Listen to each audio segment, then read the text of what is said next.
Bonjour à tous et bienvenue sur En roue libre. Ici, on parle du quotidien d'un quadraplégique, que ce soit les astuces de tous les jours ou les endroits où sortir. J'ai pris récemment l'habitude sur mes dernières vidéos de vous parler du nombre de personnes qui regardent les vidéos sans être abonnées. En ce moment, ça tourne autour de 97%. S'il vous plaît, si le message que j'essaie de faire passer vous intéresse et vous paraît important, likez, commentez, partagez les vidéos. C'est juste un clic pour vous et ça fait une immense différence pour nous. Aujourd'hui, j'ai la chance de faire une entrevue avec quelqu'un qui travaille dans un domaine dont on parle très peu, on peut même dire que c'est pas mal tabou. On va parler de travail du sexe, plus spécifiquement travail du sexe et le handicap. C'est un sujet qui est très peu abordé et qui est même un peu tabou comme je disais juste avant et on va pouvoir échanger avec toi aujourd'hui. Oui, bonjour et merci de me recevoir. Alors parle-nous un petit peu de toi, comment tu t'appelles? Eh bien, bonjour à tous, bonjour à toutes. Je m'appelle Eden. Je suis donc travailleuse du sexe, comme tu dis, et en fait, je suis spécialisée auprès d'une clientèle en situation de handicap, donc je suis accompagnatrice pour personnes en situation de handicap. Il semble qu'en Europe c'est un peu plus avancé qu'ici, au Québec ou en Amérique du Nord en général. Qu'est-ce que c'est qu'une accompagnatrice sexuelle? Eh bien, ça va dépendre dans quelle partie du monde on va s'exprimer. Ok. Donc là, ici, au Québec, c'est une appellation qui n'est absolument pas réglementée, comme, je veux dire, l'appellation travailleuse du sexe non plus n'est pas réglementée. N'importe qui peut se définir et travailleuse du sexe et ou accompagnatrice sexuelle auprès de personnes en situation de handicap. Et je tourne ça ici également en tant que travailleur du sexe ou accompagnateur. Euh, donc ici au Québec, en fait, c'est une sous-branche, on va dire, l'accompagnement sexuel auprès de personnes en situation de handicap. C'est une sous-branche du travail du sexe, comme d'autres types de travail du sexe, comme l'escorting, par exemple, est une sous-branche du travail du sexe. Les camgirls sont une Ouais. sous-branche. Pareil, les danseuses. Ouais, tout ça est un petit Voilà. peu finalement le même domaine et du fait que c'est pas vraiment réglementé, ben, c'est encore plus difficile peut-être de faire la part des choses. Ben, ici au Québec, chacun pourra se définir accompagnateur ou accompagnatrice, comme je te disais, sans pour autant avoir suivi spécifiquement une Ouais, formation, voilà, c'est admettons, dans le ça. handicap. Admettons. Alors que par exemple en Belgique, là-bas, il y a Ouais. un organisme en fait qui s'appelle Aditi WB, qui est un organisme qui forme des personnes, des personnes en fait qui veulent être accompagnateurs Se ou spécialiser un accompagnatrices peu, ouais. auprès de personnes en Ok. situation de handicap. Effectivement, ça prend évidemment certains critères pour pouvoir être admissible à la formation et ensuite faire partie des personnes formées, en fait, jusqu'à arriver à devenir accompagnateur ou accompagnatrice. Mais là-bas, c'est réglementé quand même. Oui, c'est ça. En Suisse aussi, je pense qu'ils sont pas Oui, mal avancés avec ça. oui effectivement, c'est un peu, je pense, Les deux pays. oui, Belgique et Suisse, c'est similaire, il me semble, au Ok, niveau des lois, mais je ne m'engage pas à 100% parce que je ne suis d'accord. pas à 100% sûre par rapport à la Suisse. Puis en plus, c'est vrai que moi, je viens de France et je vis en France. Je suis repartie vivre en France depuis quelques mois. Donc c'est vrai que là, je me remets un petit peu dans le bain de la loi française. Ouais. C'est vrai que ça fait beaucoup de lois qui sont un petit peu dans différents pays autour de moi, un peu différentes, que je dois apprendre. Et Ouais, je suis ouais. encore en apprentissage, on va dire, Ouais, avec ouais, ça. ouais, je comprends. Pour ce qui est de la loi, par exemple, au Québec, ce que je peux recommander à n'importe qui serait intéressé par l'information, ce serait de consulter le site internet chez Stella. Chez Stella.org, par exemple, en fait, c'est un organisme qui se trouve à Montréal, qui est par et pour travailleuses du sexe, Ok. sur lequel est répertorié pas mal d'informations, des articles et également des articles concernant la loi et les clients. Ensuite, il y a la loi et la publicité et l'espace public, avec également la loi, nos amis, nos familles, et ensuite la loi et les tierces personnes. Donc, toutes les personnes qui peuvent nous côtoyer en tant que travailleuses du sexe, à quel point est-ce que la loi les implique comme nous aidant, entre guillemets, Ok. à exercer notre métier, ce qui peut être donc, dans ce cas, considéré comme du proxénétisme, proxénétisme. ouais. Ouais. Donc, voilà, c'est vraiment important, je trouve, de pouvoir consulter ce site internet Ok. si on est intéressé par savoir, OK, est-ce que je suis à risque ou Parce que c'est à ça, quel en point je fait, suis à risque.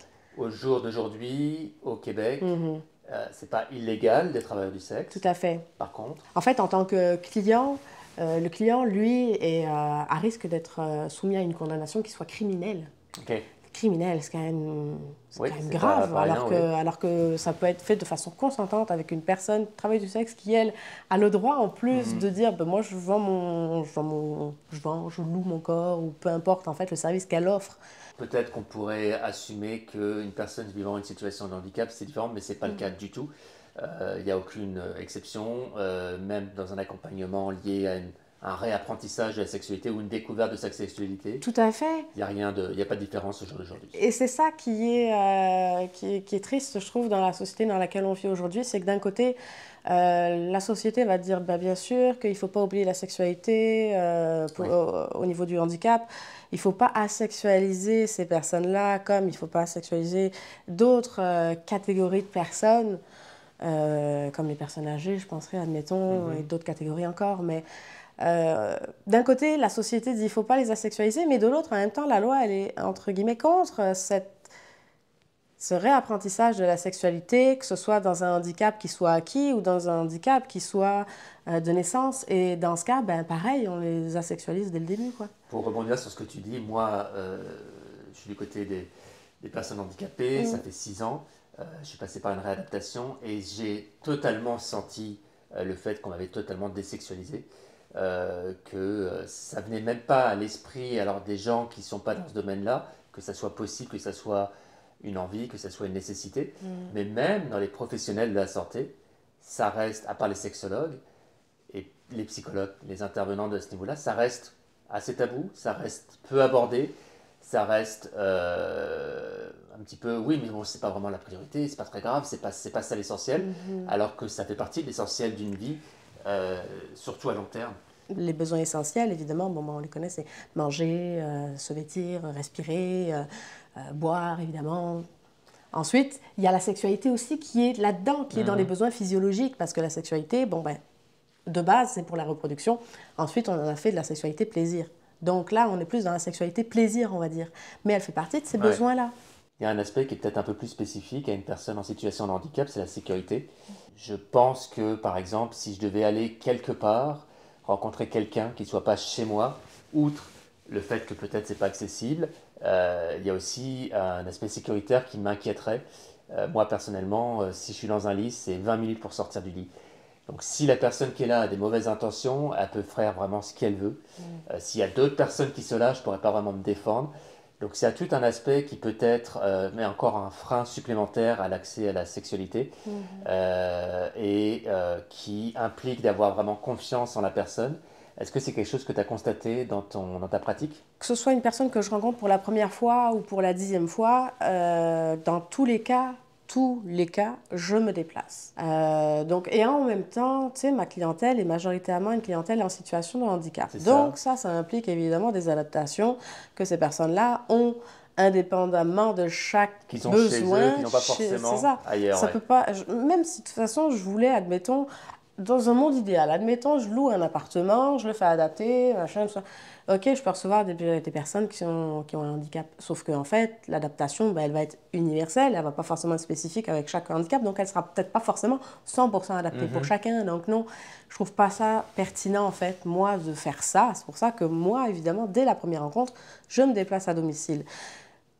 Déjà, pour moi, parce qu'en même temps, ça me permet de voir la personne dans son quotidien, dans le sens où c'est un peu plus intimiste, tu vois, je ne vais pas la faire se déplacer. Elle rencontre quelqu'un pour la première fois, c'est peut-être une personne qui n'est pas habituée à sortir de chez elle, donc ça lui en demande gros peut-être déjà pour sortir de chez elle et d'aller à un endroit. Donc non, je ne vais pas lui demander ça, c'est moi qui me déplace chez elle. Oui, évidemment, il faut qu'elle ait confiance en moi. Après, ben, ces personnes-là, je pense que, tu sais, moi, ma clientèle, je pense que ça marche beaucoup par bouche à oreille. Et ça fait quand même plusieurs années que je fais et que je ne suis spécialisée qu'en accompagnement auprès de personnes en situation de handicap. Donc, je pense que c'est un petit peu aussi cet aspect confiance pour la personne qui fait appel à tes services, c'est que tu es connu dans la communauté. Et puis oui, c'est ça, c'est que j'ai des avis. Des gens, ils ont mis des avis sur mes sites internet, sur mon Facebook, j'ai quand même du monde qui me suit. Je me mets à la place des personnes que je rencontre. Tu sais, je me dis, si moi j'étais du jour au lendemain, admettons, parce que bah, ça peut arriver du jour au lendemain pour n'importe qui. T'en es la preuve vivante que voilà, ça peut arriver. Et puis bah, c'est ça, moi je me mets à ta place et je me mets à la place de chaque personne que je rencontre en me disant, bah, comment est-ce que moi je voudrais que... C'est ça. Voilà, il y a des profils très différents. Moi en l'occurrence, comme tu viens de le dire, c'était un accident de voiture il y a 6 ans, donc j'ai connu une vie avant. Avec des expériences avant, mais il a fallu tout réapprendre. C'est ça, tu as tes défis à toi qui sont complètement différents des défis d'autres personnes. Donc, tu sais, moi, j'arrive aussi à personnaliser, on va dire, mes rendez-vous parce que, bah, d'une part, par rapport à mon travail principal, tu sais, je suis bachelière en sexologie, donc évidemment, Ouais, c'est ça. je fais, mon travail principal, c'est de la relation d'aide. Donc, de l'écoute empathique, je l'ai, de l'écoute active, je l'ai, et tout ce que j'ai développé comme compétences professionnelles de ce côté-là dans ma vie, ben, je le transpose dans le travail du sexe aussi, et donc dans l'accompagnement sexuel. C'est quelque chose qui est, je pense, pas courant, en tout cas, je pense, je suis pas spécialiste sur la question, mais d'avoir à la fois cette formation universitaire, donc vraiment toute la théorie, une connaissance vraiment poussée là-dedans, et en même temps d'être sur le terrain, c'est quelque chose quand même d'assez exceptionnel, je présume. C'est plus un intérêt, on va dire, pour les personnes qui sont marginalisées, on va dire. Ouais. Et donc, ben moi, ces personnes marginalisées, j'ai choisi les personnes avec un handicap. Il y a d'autres personnes qui vont aller peut-être choisir des personnes itinérantes ou d'autres types de Est-ce que ça a personnes toujours été le cas dès le marginalisées. début, ou est-ce que ça s'est venu par la force des choses ou par l'expérience? Ben en fait, j'ai commencé un peu par hasard, on va dire, hein, au tout début, parce que moi j'ai commencé le travail du sexe par l'escorting en Mhm. 2014, donc ça fait déjà 10 ans maintenant. Et après, c'est à partir de 2015, j'ai eu un client Ok, qui m'a écrit un courriel et puis qui me demandait est-ce que tu seras à l'aise de rencontrer une personne en situation de handicap comme moi, j'ai la maladie des os de verre. ok. Ça fait pas. Google, Ouais, c'est ça, ouais, ouais. maladie des os de verre. Le premier truc que j'ai fait, c'est ça, tu vois. Puis j'ai regardé un petit peu Ouais. tout ce que c'est exactement, ce à quoi il faut faire attention, Mhm. évidemment. Et puis ben voilà. Donc après, j'ai répondu à cette personne en disant non, il n'y a pas de problème, je serai à l'aise, ce serait ma première fois, sache-le, voilà, comme ça au moins tout le monde Ouais, ouais. est au clair avec tout le monde. Et puis bref, en tout cas, j'ai rencontré cette personne, ça s'est super bien passé, et puis bah, c'est là où je me suis dit, tiens, Il y a bah, quelque chose à. ouais, je trouve que j'ai trouvé un peu plus une vocation, on va dire, dans ce domaine-là, on va dire spécifique. Il y a un préjugé qu'on peut entendre que les personnes en situation de handicap, ben, elles n'ont pas le choix. Soit elles font appel à un ou une travailleuse du sexe, soit il n'y aura rien dans leur vie, ce qui est faux. Il y a des couples polyhandicapés, des couples de toutes sortes qui existent bien sûr, même si c'est vrai que c'est peut-être pas forcément aussi évident, parce qu'il y a beaucoup de préjugés autour de ça. Est-ce que tu as eu l'occasion d'accompagner un couple dans la découverte de leur sexualité? Alors, j'ai... Oui et non. Alors, oui, pour répondre à ta question, j'ai eu l'occasion d'accompagner un couple, mais peut-être pas forcément pour la découverte de leur sexualité, Ok. parce que... euh, donc, en fait, c'est un couple où l'un des deux était en situation de handicap et pas l'autre. Je ne spécifierai pas qui, Non, non, de toute voilà. façon, ça Mais pas. voilà.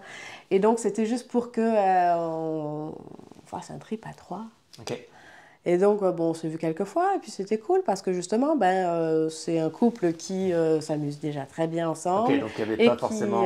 qui est un couple Ils voulaient du ouvert fun, en mais n'étaient fait. pas forcément en découverte de comment faire pour que ça fonctionne ou Non, pas. non, non, non, non, ils savaient Ils très très maîtrisaient bien se déjà leur débrouiller sujet. tout seuls. Ok. C'est juste, ben, ils font en fait comme beaucoup de couples, Ouais, tu ouais. vois, handicap, pas handicap. Mais Ouais. quand ils ont envie d'un trip à trois, eh ben regarde, il y en a certains qui se trouvent une femme comme ça, et puis il y en a qui en payent, et puis ben moi j'en suis une spécialisée en plus.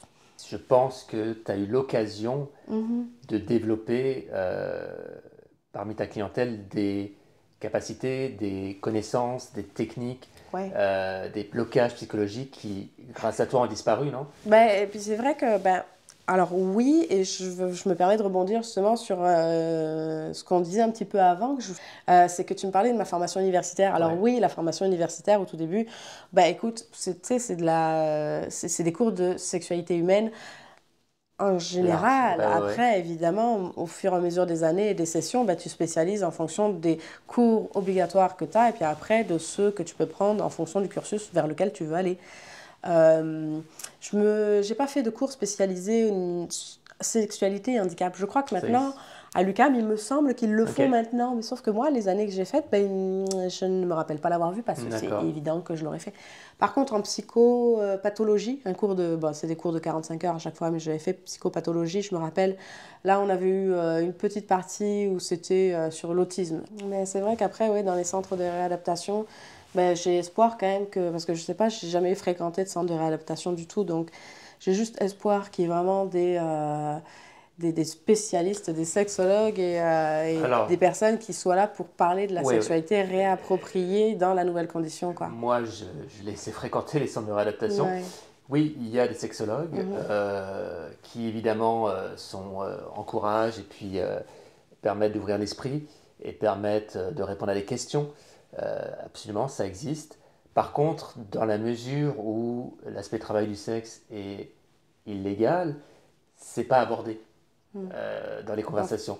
Donc en résumé, c'est vraiment des non-dits, comme par exemple, ben, ça reste très théorique en fait. Oui, oui, tout ça c'est possible.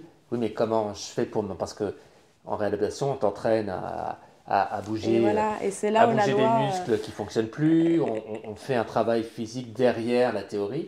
Là, ça s'arrête net à la théorie. Et Oui, t'es un peu... c'est la loi qui Ouais, vient de par la justement mettre loi, des ouais. bâtons dans les roues, parce que si la loi était justement ne mettait pas ces professionnels de la santé en position de proxénète, dans la mesure où ils te donneraient, tiens, voilà des adresses Voilà, de par travail du exemple. sexe qui sont spécialisées dans le handicap, et bien là, justement, ben, peut-être qu'ils auraient plus facile à donner, on va Ouais, dire, une ouais, liste de noms de personnes de confiance en ouais, c'est plus. ça. Donc, mais là, c'est comme, il y a comme un mur par rapport à ça. Ouais, Donc on est c'est vraiment là, dans la c'est... théorie. Ouais. Ce qui est très décourageant quand tu es en adaptation parce que de la théorie, tu en entends tout le temps. Ouais, et c'est pour ça que malheureusement, ben, on ne peut pas forcément compter sur les organismes, et puis on comprend aussi leur position de ne pas Oui, vouloir se mettre c'est dans... la loi qui les Voilà, oblige à se mettre dans cette situation. Ouais, ouais. voilà. Et donc ça veut dire que ben, toi ou toute personne en situation de handicap qui veut, par exemple, ben, évidemment, c'est à cette personne-là à se De se débrouiller, débrouiller, ouais. à trouver de son côté et à savoir sur qui elle tombe. Et ben oui, ben, Exactement. évidemment. Écoute, en conclusion, qu'est-ce que tu aimerais voir évoluer dans nos sociétés, on va dire, occidentales par rapport aux questions reliées au travail du sexe? Eh bien, j'aimerais bien justement que les professionnels de la santé se sentent à l'aise de pouvoir ben, travailler, entre guillemets, ben, avec moi, admettons, là, tu sais, qu'ils prennent contact avec moi, tout simplement, ou avec n'importe qui soit spécialisé dans l'accompagnement sexuel auprès de personnes en situation de handicap, se concerter, voir un peu qu'est-ce que eux pourraient faire à leur niveau, qu'ils ne les mettent pas non plus en porte-à-faux de proxénétisme ou quoi, pour pouvoir justement apporter ces services-là auprès de personnes en situation de handicap. En tout cas, mettre en relation. Est-ce que ça impliquerait pas finalement, de manière beaucoup plus large, de légaliser ou de dépénaliser le Tout à travail du fait. sexe, tout simplement? Oui, ce serait la décriminalisation, évidemment. La décriminalisation permettrait évidemment de Ouais, ce serait la... faire sauter ça, mais Ouais. c'est vrai que là, ça fait quand même un moment que la décriminalisation est demandée. Il faudrait que ça puisse changer. C'est ça, parce que de manière je- générale, ça ouvrirait énormément de portes. Là, on parle du handicap en particulier, mais Tout à c'est fait. juste un aspect du travail du sexe. Exactement, c'est ça. C'est qu'en fait, ça fait un gros dossier quand même, j'imagine, à traiter et avec aussi les croyances de chaque personne C'est qui ça. est décisionnaire. Donc, je peux comprendre aussi, moi je suis très ouverte à toutes les discussions, que ce soit parce que souvent le travail du sexe est associé à la traite des êtres humains, et puis je comprends que ça fait C'est ça, il y a partie toute une aussi, image qui nous est ouais, beaucoup distribuée, en fait, aussi, d'ailleurs. ça en fait partie malheureusement, c'est la tache noire, et puis les travailleurs du sexe sont contre la traite des êtres humains. Donc, tu sais, on est avec vous dans ce combat contre la traite des êtres humains, mais ça ne Ouais. fait pas partie du travail du sexe qui est fait de façon saine et agréable pour tout le monde, quoi. Écoute, merci beaucoup, Eden. C'est vraiment super intéressant et super instructif. Pour ceux qui veulent en savoir plus sur ce que tu fais, comment est-ce qu'on peut rentrer en contact avec toi? Est-ce que c'est par Facebook? Comment ça se passe? Sur Facebook, Par ses propres moyens tout à fait. sur les réseaux, sur le web? Exactement, parce que tu n'es pas un proxénète, Non, non, non. évidemment, et puis voilà. Non, non, non. Ouais. Merci beaucoup. Merci à toi. C'est vraiment... merci de ton courage aussi de te... On appelle ça un coming out aussi? Oh, bah, pour moi, oui, c'est un coming out, c'est un Ouais. dévoilement, donc oui, oui. Bah oui, mais en fait, bon, c'est pas le premier, hein, mais... Non, mais ça reste... Ouais, mais c'est toujours agréable à faire parce que bah, je j'ai pas de problème avec qui je suis, ce que je fais, et puis je suis fière de qui je suis et ce que je fais. Donc Excellent. voilà, c'est tout. Parfait. Bah, merci beaucoup. Merci à toi. Merci de nous avoir regardé jusqu'au bout. N'hésitez pas à vous abonner si ce n'est pas déjà fait et à la prochaine.